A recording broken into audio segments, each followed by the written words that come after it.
Welcome दोस्तों, मैं हूं अजय और आप देख रहे हैं यूआईपी न्यूज़।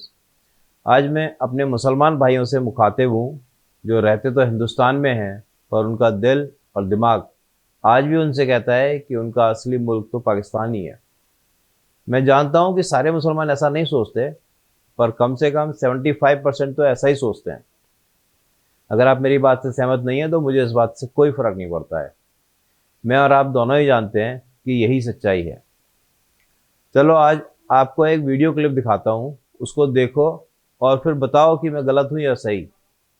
वीडियो क्लिप में सहारनपुर में एक एंकर मुसलमानों से पूछ रहा है कि भाई आपको मुसलमानों को इंडिया में कोई फैसिलिटीज़ में कोई किसी चीज़ की कोई प्रॉब्लम है, और वो उनसे बात करता है कि आप पाकिस्तान को मुर्दाबाद बोल सकते हो, बोलो। तो उसी को लेकर ये एक छोटी सी क्लिप है, इसको देखते हैं और डिसीजन आपके ऊपर छोड़ता हूँ।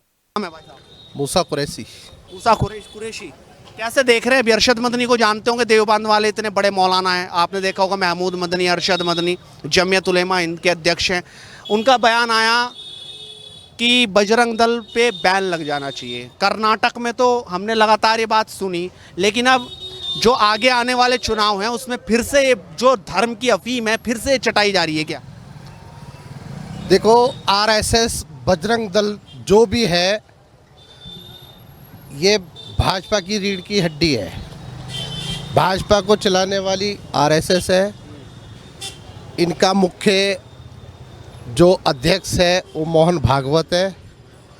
वो एक ना एक प्लान तैयार रखते हैं मुसलमान के एंटी।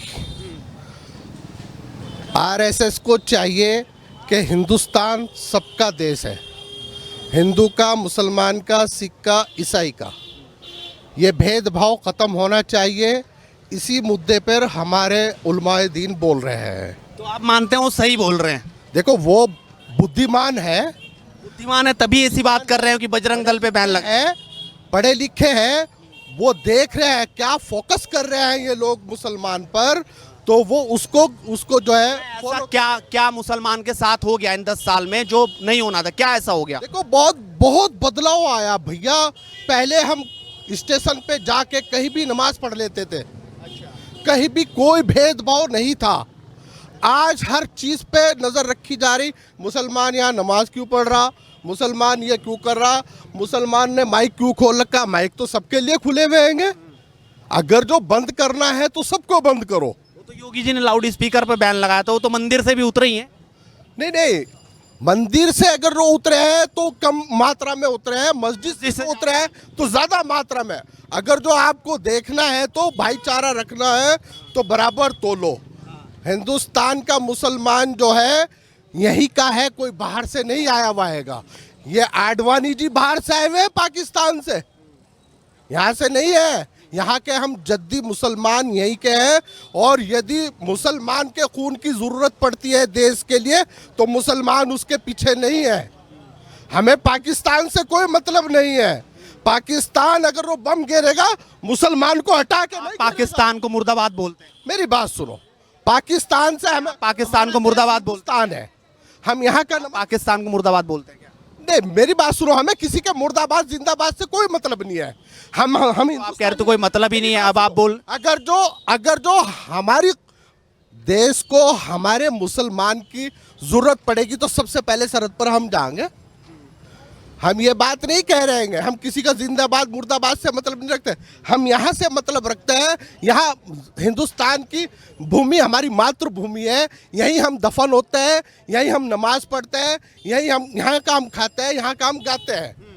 अगर जो आप इस तरह से कौन सी भेदभाव की आपको राजनीति लगी? योगी जी वो तो कह रहे कि सबका साथ सबका विकास। सुनिए, आप भेदभाव देख नहीं रहे। पूछ रहा हूँ मैं, जैसे वो कह रहे राशन मिल रहा है तो सबको मिल रहा है कि नहीं मिल रहा? राशन की बात छोड़िए, अरे घर मिल रहा है कि और विकास के बहुत मुद्दे हैंगे। अरे विकास का मुद्दा, घर भी नहीं मिल रहे क्या? और बतेरे काम इतना खत्म कर दिया। सारा जवान लड़का जो है सड़कों पर भीख मांगने की कतार पर है। आप इस बात को देख नहीं रहे। 2 रुपए का नाच दे के आप ये कह रहे हैं हमने नाच दे दिया। हमें भिखारी नहीं बनाओ, हमें नौकरियां दो। हमारी जो भागीदारी है वो करो। नौकरी तो देखो उसे ही मिलेगी, आईएएस भी बन रहे हैं मुस्लिम, तो आईएएस भी बन रहे हैं, आईपीएस भी बन रहे हैं। हमारे यहाँ बहुत इतने पढ़े लिखे बच्चे हैं जो यहाँ से मजदूरियां कर रहे हैं।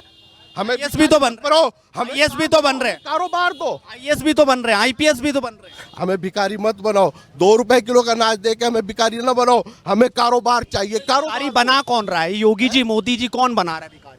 नहीं, आपने आरएसएस की बात करी थी, मैंने आरएसएस का जवाब दिया। आरएसएस बना रही है। अरे है मेरे बड़े भाई, आप माइंडेड आदमी हो, पढ़े लिखे आदमी हो, आप फोकस करते हो इस पे कि हाँ क्या चल रहा है देश के अंदर। पहले अब से पीछे 5 साल पहले या 10 साल पहले लौटिए, कितना प्रेम भाव था। हर आदमी हिंदू साल पहले तो सुनिए तो सही, 10 आप पहले सवाल सुन लो ना, पहले मेरा सवाल आपने कहा 10 साल पहले। मैं आपको बात बता रहा हूँ, 10 हाँ। पहले आप मेरी बात सुनो, अपनी ना करो, मेरी सुनो। हमारे यहाँ ईद होती थी 10 साल पहले, ईद तो अब भी होती है। भी होती है। मैं आपको बता रहा कितना फर्क है। 10 साल पहले का फर्क बता। 10 साल पहले का अब का कितना फर्क आया है। हमारे यहाँ ईद होती थी, हमारे हिंदू भाई। 10 साल पहले सहारनपुर में दंगा हुआ, 10 साल पहले मुजफ्फरनगर में दंगा हुआ, 14 साल है ना? मुजफ्फरनगर में दंगा हुआ 2013 की नहीं हुआ, वो कहाँ था? यही जगह तो थी। अब दंगा क्यों नहीं हो रहा? अब दंगा क्यों नहीं हो रहा?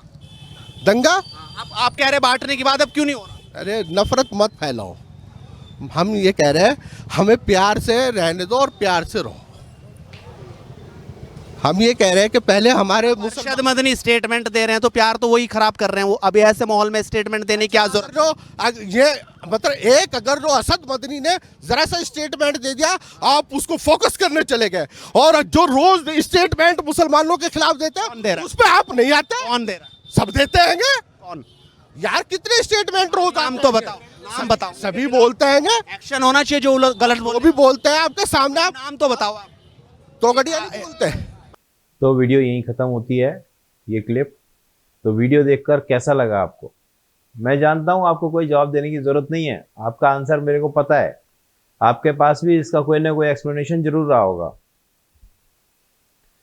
चलो, पाकिस्तान की एक ख़ास खबर है जो हाल ही में मैं एक मुख्य न्यूज़ चैनल है वहाँ से मैंने वो देखी, तो मैं आपके साथ शेयर करता हूँ। ये जो खबर है, इसको सुनने के बाद मेरे तो दिमाग का फ्यूज़ ही उड़ गया था। समझ में नहीं आया कि क्या वाकई आज की दुनिया में भी ऐसे लोग हैं जो ऐसा जुल्म करते हैं और अपनी पावर का गलत इस्तेमाल करते हैं। तो दोस्तों, हुआ ये कि पाकिस्तान के इस्लामाबाद में एक फैसल मस्जिद है, तो उसके अहाते में कुल्फ़ी वाले ने रेहड़ी लगाई। तो डेफिनेटली वहाँ लोगों की मंजूरी थी, इसीलिए वो रेहड़ी लगी, जिसके रेहड़ी लगाने की वजह से उसको वहाँ की हाई कोर्ट ने 3 महीने की सज़ा और 5 लाख का जुर्माना कर दिया। क्यों रह गए ना हैरान? उसका जुर्म सिर्फ इतना था कि उसने मस्जिद के अहाते में कुल्फी की रेहड़ी लगाने की जरूरत थी। इस्लामाबाद के हाई कोर्ट के स्पेशल मजिस्ट्रेट ने कुल्फी वाले को 3 महीने की कैद और 5 लाख का जुर्माना लगा दिया, और इसकी सुनवाई करते हुए जज ने फरमानुल्लाह, जो रेहड़ी वाला था, उससे कहा कि ये कदम सख्त सजा के लायक है। Can you believe it? मैं जानता हूं कि आप लोग भी बहुत ज़्यादा हैरान हैं। उसका जुर्म सिर्फ इतना था कि उसने मस्जिद के अहाते में रेहड़ी लगाई, और वो भी इस्लामाबाद में, और वो भी मस्जिद में। तो उसकी जो पैरवी कर रहे थे वकील साहब, उनका कहना है कि रेहड़ी लगाने पर सीडीए के स्पेशल मजिस्ट्रेट ने जालिमाना फैसला दिया है। अरे भाई, ये जालिमाना फैसला कैसे हो गया?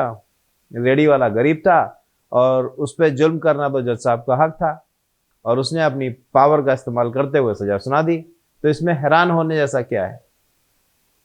ये तो बहुत कॉमन है, जो ताकतवर होगा वो जुल्म कर सकता है। जज साहब क्या कहते हैं जरा आप भी सुनिए। जस्टिस साहब कहते हैं कि ये जुर्म है। जुर्म क्यों नहीं है? कल को कोई आपके घर के सामने रेहड़ी लगा ले तो वो जुर्म है कि नहीं है? 3 महीने की सजा तो फिर भी कम है, इससे ज़्यादा होनी चाहिए। बताइए, जज साहब की बातें सुन के आप क्या सोच रहे हैं? बिल्कुल सही है। मैं जस्टिस साहब के फैसले से 100% सहमत हूँ। रेहड़ी वाले को ज़्यादा सजा होनी चाहिए थी। मैं तो बल्कि ये सोचता हूँ कि जज साहब ने जो भी कहा है वो पूरे होशो हवाश में कहा होगा, और सभी पाकिस्तानियों को जज साहब के गुणगान भी करने चाहिए। उस कुल्फी की रेहड़ी लगाने वाले की तो 7 पुश्तों को सजा होनी चाहिए थी। ऐसी सजा कि वो कभी ऐसी हिमाकत करने की भूल ही ना कर सके। बताओ, कुल्फी की रेहड़ी लगा ली, वो भी मस्जिद के अहाते में। कितनी मतलब कितना बड़ा जुर्म है। मैं हैरान हूं कि इस मुल्क के जजों को शर्म या हया है कि नहीं है। अपनी गंदी सोच और पावर का बेजक गलत इस्तेमाल करके इन्हें इतना गुरूर हो रहा है, इनको तो डूब मरना चाहिए। इतने बेशरम जज कहीं होंगे? जिस मुल्क की फौज जजरा सी बात पर आम आदमी को आंखें दिखाती है, छोटी सी बात पर उठवा लेती है, गायब करा देती है या फिर सालों साल जेल में सड़ा देती है, उस मुल्क का क्या होगा ऊपर वाला ही इसका ध्यान रखे भाई। कई बार लोग कहते हैं कि आप क्यों इंडिया में पाकिस्तान और इंडिया की बात करके अपना बीपी बढ़ाते हो। तो भाई कोई मुझे बताओ, मैं और क्या करूं? जो देखता हूं वही बोलता हूं। तुम लोग रहते तो इंडिया में हो, कहते हैं इंडिया इंडिया तुम्हारा देश है, सारी सरकारी योजनाओं का फायदा उठाते हो। जो अभी आपने वीडियो में सुना कि 2 रुपए में इसको दुनिया भर का अनाज मिल रहा था, थैले थैले भर के, तो वो इसको नहीं समझ में आया मुल्ला को। इसी मुल्क को बर्बाद करने की साजिश करने में लगे हुए हो। सारी सरकारी योजनाओं का फायदा लो और इस मुल्क को बर्बाद करो। और दूसरी बात, अल्लाह की देन बताकर 10-10 बच्चे पैदा करते हो और जब वो भूखों मरते हैं तो सरकार को कोसते हो कि नौकरी नहीं मिलती। सुना होगा आपने भी, जैसे बोल रहा था। अरे भैया, नौकरी कहाँ से मिलेगी? कभी स्कूल गए होते, पढ़े होते तो नौकरी मिलती। जो पढ़े लिखे मुसलमान हैं उनको नौकरी मिल रही है, वो आईएएस भी बन रहे हैं, वो बीसीएस भी बन रहे हैं।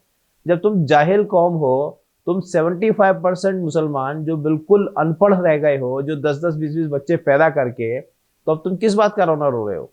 जब स्कूल जाना था तब तो सारा समय चौराहे पर बैठकर आवारागर्दी में व्यस्त थे, तो अब नौकरी कहाँ से मिलेगी?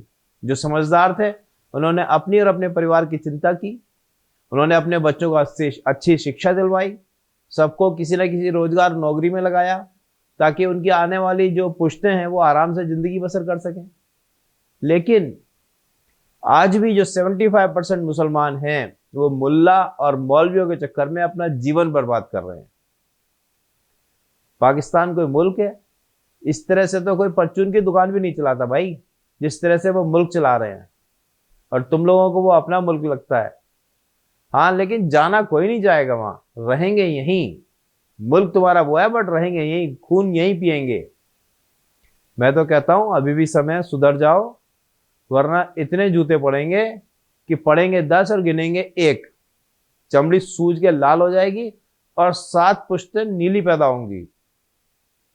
आज के लिए इतना ही, मिलते हैं नेक्स्ट वीडियो में। अलविदा, शब्बा खैर और राम राम भाई। चैनल को सब्सक्राइब जरूर कर लेना।